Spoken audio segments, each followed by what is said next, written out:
পড়া পারে না, পিঠা পড়া পারে পিঠা পড়ে না, এক কথাই বলে দিয়েছি।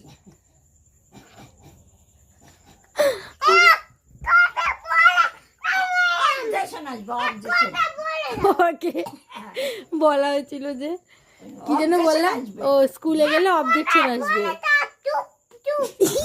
বাবা বলেছিল স্কুলে গেলে তোর মার কাছে অবজেকশন আসবে, রাগ হয়ে গেছে বলে একদম বলে যাও।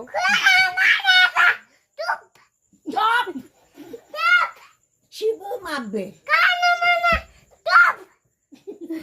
এক কথাই বলে দিছি পড়া পারে না। তুই এক কথা বলতে পারবি, আমার দিদা বলতে পারবে না? অবজেকশন আসবে, অবজেকশন।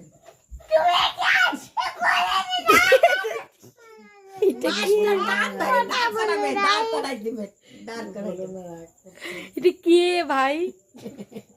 কান ধরে দাঁড় করাই দিবে।